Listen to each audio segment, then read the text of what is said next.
श्री अर्जुन राम जी।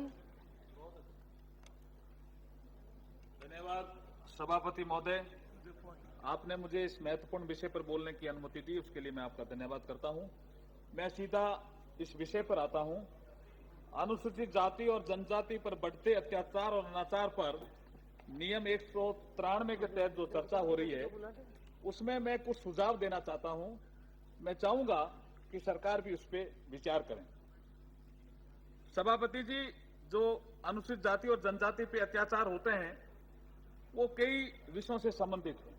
पहला मैं सबसे बड़ा समझता हूं स्वाभिमान से संबंधित है। स्वाभिमान से संबंधित जो घटनाएं होती हैं, वो जैसे दूल्हे को घोड़ी से उतार लिया, इस तरह की घटनाएं हैं, वो स्वाभिमान से संबंधित है। सामाजिक समानता से संबंधित भी कुछ घटनाएं होती हैं, दुर्घटनाएं होती हैं, जैसे मंदिर में प्रवेश की घटना, मंदिर में प्रवेश नहीं करने दिया, रोक दिया, ये सामाजिक समानता से संबंधित है।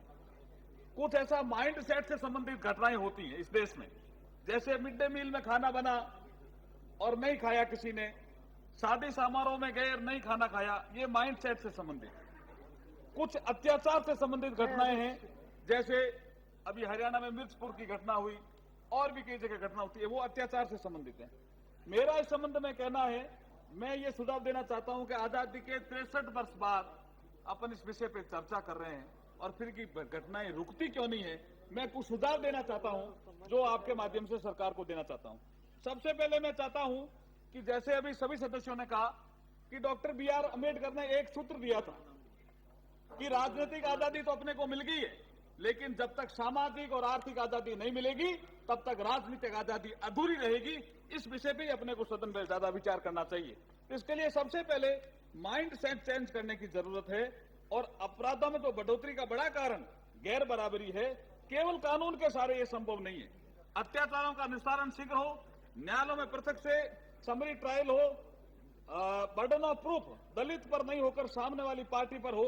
इंडियन एविडेंस एक्ट में भी ऐसा संशोधन होना चाहिए। मेरा आपके माध्यम से ऐसा सुझाव है। मैं दूसरा सुझाव देना चाहता हूं कि जहां जिस जिले में घटनाएं होती है, उस जिले में जो डिस्ट्रिक्ट कलेक्टर और SP है वो भी रिस्पॉन्सिबल होना चाहिए। आज ज्यादातर ये जब घटनाएं होती है तो SDM, तहसीलदार या किसी DSP को सस्पेंड कर देते हैं और बड़े अधिकारी इसमें बच जाते हैं। तो ये जो बचने की घटना है, इस पे रोक लगनी चाहिए। अगर किसी जिला में जिंदा जलाने, घोड़े से दूल्हे को उतारने की घटना, बलात्कार की घटना, एक साथ मौत की घटना होने पर जिला कलेक्टर और SP को दोषी ठहराया जाना चाहिए, ऐसा मेरा इसमें मानना है।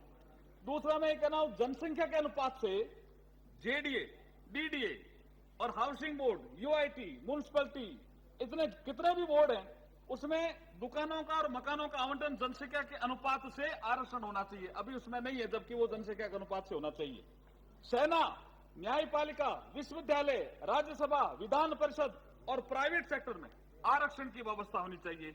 संविधान ने 50वां संविधान संशोधन कर दिया और रिजर्वेशन इन प्रमोशन लागू कर दिया। NDA की जब गवर्नमेंट थी तो संविधान संशोधन हुआ और 16(4)A अनुच्छेद जोड़ा गया, लेकिन फिर भी न्यायालयों के निर्णय के कारण इसमें पूरी व्याख्या नहीं होने के कारण इसमें ये लागू नहीं हो रहा है। मैं ये बताना चाहता हूं, मैं राजस्थान से आता हूं। अभी हमारे यहाँ पे ग्रुप B, D और उनके और ग्रुप A कर्मचारियों के भी प्रमोशन नहीं हो रहे हैं। उसका कारण क्या है कि एक M नागराज का केस आया है 19/10/2006 को, ये सुप्रीम कोर्ट के द्वारा डिसाइडेड है। उसमें उन्होंने 3 चीजें बताई है। पहला, सोशल बैकवर्डनेस तय करो। अगर आप प्रमोशन रिजर्वेशन लागू करना चाहते हो तो सबसे पहले सोशल बैकवर्डनेस तय करो। दूसरा उन्होंने बताया है कि अनुसूचित जाति और जनजाति का एडिक्वेट रिप्रेजेंटेशन है या नहीं, ये तय करो। और तीसरा उन्होंने बताया है कि इन लोगों में इनएफिशिएंसी होती है, इसलिए इसको कैसे ठीक करोगे।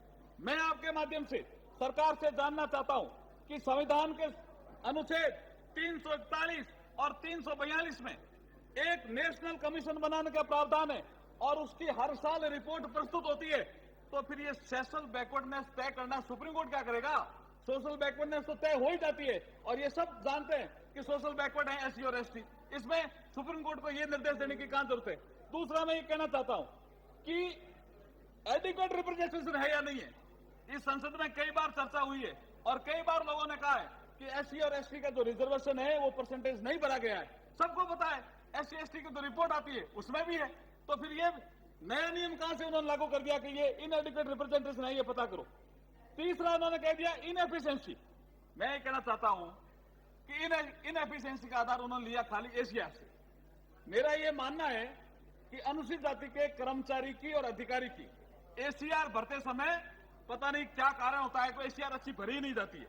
जब नहीं भरी जाती है तो वो कैसे कह सकते हो कि वो कैपेबल नहीं है? तो ये आधार भी ठीक नहीं है।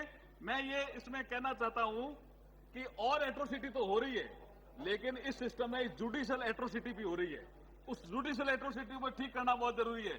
16(4)A इसी सदन ने लागू किया कि रिजर्वेशन इन प्रमोशन होगा, और फिर भी अभी तक लागू नहीं है। अलग अलग न्यायालय अलग अलग निर्णय दे रहे हैं और उसकी व्याख्या कर रहे हैं, और हम लागू नहीं कर पा रहे हैं।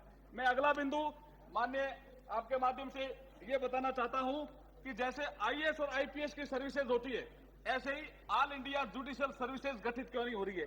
लॉ कमीशन ने रिपोर्ट दे दी, लेकिन वो गठित इसलिए नहीं होती कि जैसे ही इंडियन जुडिशियल सर्विसेज बनेगी और SC/ST का रिजर्वेशन होगा, तो ये जुडिशरी के लोग नहीं चाहते कि जुडिशरी में लोग SC/ST के लोग आवे। तो ये बहुत जरूरी है कि ऑल इंडिया जुडिशियल सर्विसेज गठित होनी चाहिए। दूसरा मैं ये कहना चाहता हूं कि SC/ST के जो वेलफेयर एसोसिएशन है, जो रेलवे में है, बैंक में है, उसको ट्रेड यूनियन जैसी सुविधाएं नहीं दी जाती। अरे वो भी एसोसिएशन है, SC/ST का है, वेलफेयर है, और जो ट्रेड यूनियन को है उसको सुविधा ज्यादा दी जाती है। तो ये विभेद भी बंद होना चाहिए। कंक्लूड करें कृपया। मैं भाई कर रहा हूं मैडम, 2 मिनट। दूसरा मैं ये कहना चाहता हूं कि SEP और TSP इसके लिए प्लानिंग कमीशन ने हेड तय कर रखे हैं। SEP के लिए 789, TSP के लिए 796, लेकिन प्लानिंग कमीशन की गाइडलाइंस को माना नहीं जाता है और इनको जो धन दिया जाता है इस योजनाओं में वो डाइवर्ट हो जाता है। तो इस डाइवर्जन की प्रवृत्ति पे तुरंत प्रतिबंध लगना चाहिए।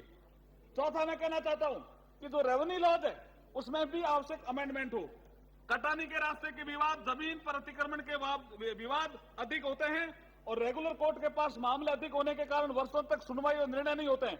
अतः रेवेन्यू प्रकरणों में भी स्पेशल कोर्ट हो, और उस रेवेन्यू प्रकरणों में सबसे ज्यादा जो प्रताड़ित होता है वो अनुसूचित जाति और जनजाति का आदमी होता है।